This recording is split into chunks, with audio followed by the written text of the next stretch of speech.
मेरा नाम एस.आर. लद्दड़ है। मैं रिटायर्ड आईएएस ऑफिसर हूँ पंजाब काडर से। आज हम लोग आर्मी ऑफिसर जो हैं, senior army officer general level के एडवोकेट्स हैं Punjab and Haryana high court के, और रिटायर्ड जस्टिस हैं रंजीत सिंह रंधावा, वो भी आ रहे हैं, और बहुत सारे आईएएस आईआरएस ऑफिसर जो रिटायर्ड हैं, और फार्मर्स। ये हम सभी लोग मिलकर एक सेमिनार कर रहे हैं फार्म लॉज के ऊपर, और ये भी हमारा मुद्दा है कि इसमें जो मीडिया का रोल है वो कैसा रहेगा या कैसा रहा है। तो हम लोग सबसे पहले तो ये कहना चाहते हैं कि जो farm laws government of India लेकर आई है, जिसके बारे में कल 8वीं मीटिंग भी फेल हो गई है, तो ये एक बहुत अनफॉर्चुनेट सिस्टम बना है कि फार्म लॉज जो फार्मर के फ़ायदे के लिए गवर्नमेंट लेकर आई है, फार्मर कह रहे हैं हमें ये नहीं चाहिए। हमने वो लॉ पढ़े हैं, और जो पूरी पब्लिक है, जैसे हमने बताया कि एडवोकेट्स सुप्रीम कोर्ट के, हाई कोर्ट के, और हमारे जो एक्स आर्मी मैन हैं, जो हमारे आईएएस हैं और आईआरएस हैं, और पूरे फार्मर्स हैं, पढ़ा लिखा पंजाब का जो समाज है, वो उन्होंने ये समझकर, अब जो सारी बात मीडिया में है कि ये जो लॉज हैं ये ना सिर्फ फार्मर के अगेंस्ट हैं बल्कि जो कंज्यूमर है उसके भी खिलाफ हैं। तो ये लोग क्यों, जब गवर्नमेंट कह रही कि हम ये फार्मर के लिए लेके आए, उसके फ़ायदा है, उसकी इनकम दुगनी हो जाएगी, तो ये फार्मर कह रहे हैं कि हमें ना तो दुगनी इनकम चाहिए आपकी, ना हमें ला चाहिए। तो जो भारत सरकार है वो क्यों धक्का कर रही है कि देना ही देना है ला आपको।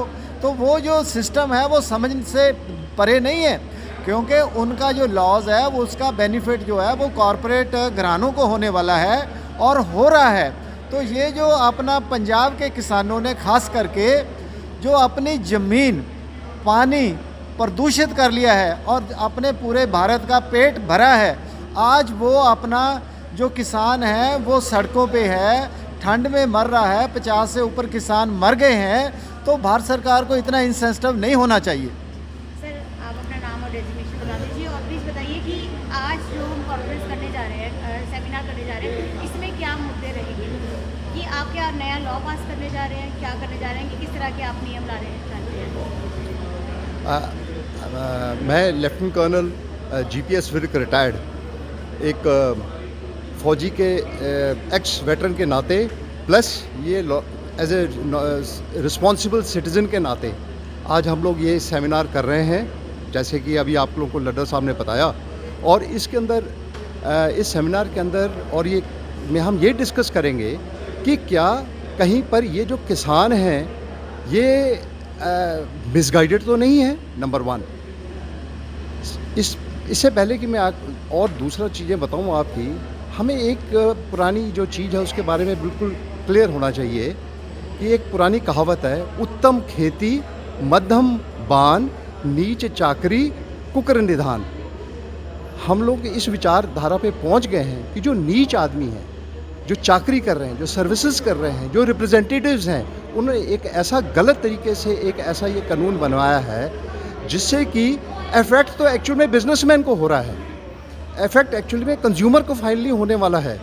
लेकिन जो आज की ये प्रोटेस्ट चल रही हैं, फार्मर्स को और आगे कर दिया है। नाउ फार्मर्स के लिए जो बेसिक ऑक्यूपेशन है वो तो कोई चेंज नहीं होएगी। उस ज़मीन के अंदर जो बंदा है वो तो वैसे का वैसे ही रहेगा, लेकिन ज़मीन के गेट से बाहर जो कोई भी कार्रवाई होनी है, दैट इज़ स्मॉल आड़ती, बिग आड़ती, जो आपके लिंक्स हैं, ये सारे जो है लिंक, ये इफेक्ट उनको कर रहा है। And capitalist are entering into this market, they are capturing the market of small people. Media का इस समय रोल ये है कि ये आइडेंटिफाई करे कि ये आखिरी में ये जो लॉज हैं किसको एक्चुअल में इफेक्ट करेंगी। So far occupation of farmer is concerned, it will remain unchanged, but effect होना है आम जनता को।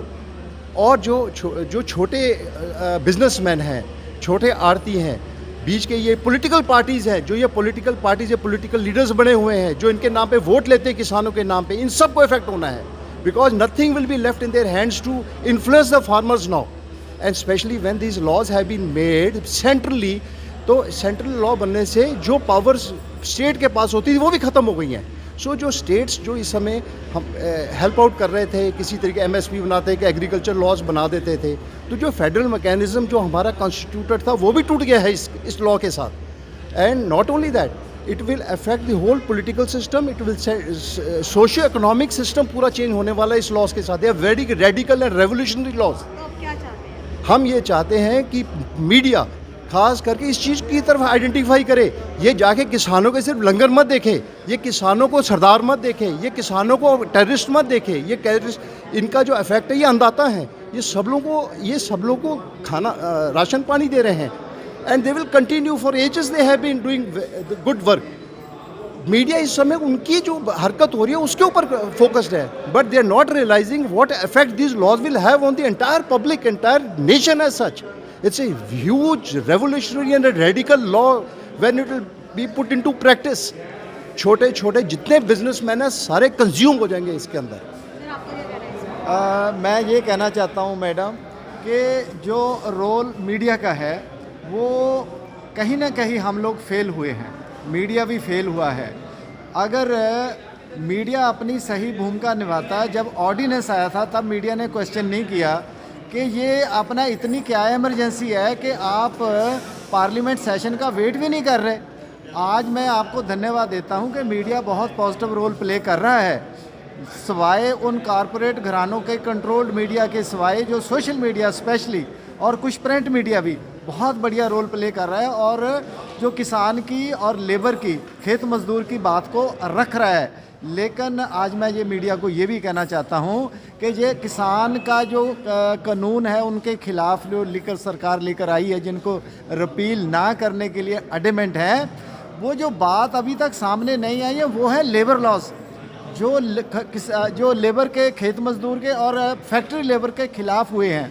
वो लेबर लॉस के मुताबिक उनका जो मिनिमम वेजेस एक्ट है वो ख़त्म कर दिया गया है। उनका जो अपना काम करने के घंटे हैं वो 8 से बढ़ाकर 12 कर दिए गए हैं। वो औरतों का जहां रात को शिफ्ट के काम करने के पहले मनाही थी उनको भी अलाउ कर दिया है।